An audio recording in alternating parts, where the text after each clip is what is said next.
Right, we're now going to move on to part 2, which is adding clip art into your slides.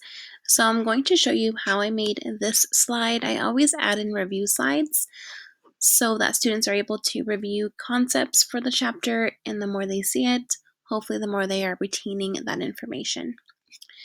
So to start off, I already added in my little text box at the top, and now I'm going to insert another text box here at the bottom.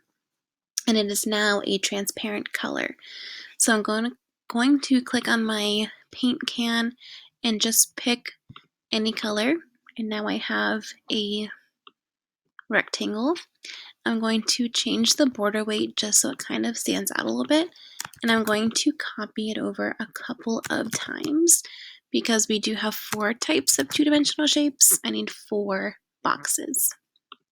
Alright, once you have this, you can go ahead and change the colors of the other boxes so that each one kind of looks like it's its own separate box. Alright, so you can click on the box and start typing in it. I'm just going to type in triangle and then put some information about triangles, that they have 3 sides, 3 vertices, 3 angles.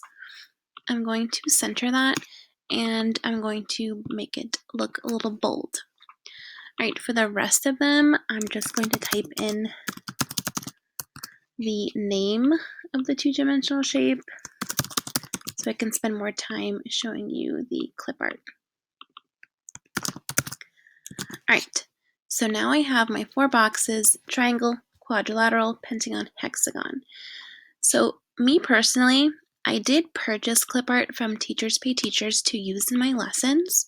So I'm going to open that folder and I'm going to look for triangle and drag it into my slide.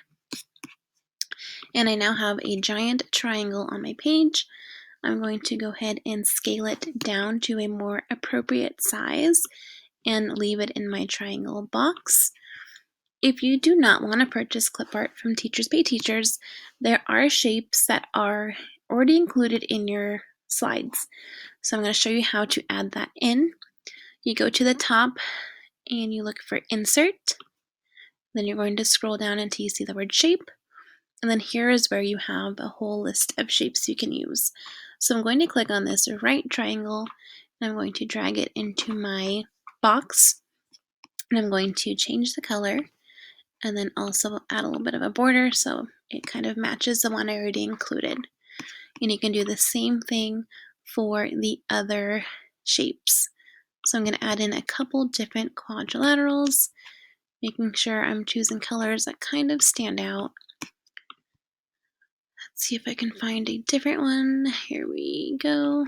So you can kind of play around and choose different ones and anything like that. Alright, I believe there should be a pentagon in here.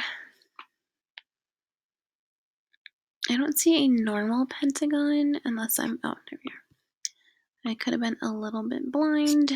Alright. I'm going to show you one other thing because we do want students to know that pentagons and quadrilaterals and hexagons, they look like squares. They look like this shape, but there are also ones that we don't typically see. But we do want them to know that anything that has 4 sides is a quadrilateral, and anything that has 5 sides is a pentagon. So over here on Google, I'm going to look up the word irregular pentagon. Oh, I did not type pentagon incorrectly. Alright, and then I'm going to hit images and I'm going to look for irregular pentagons. And here I have a couple different ones. What you want to look for is when you click on an image, you do want it to have this checkered background for this purpose. The checkered background means that it's going to show up transparent. So I'm going to drag it into my slide, and then they should show up. And I'm going to crop it because the only one that's a pentagon is that one in the center. So I just clicked on the image and now I have an irregular pentagon.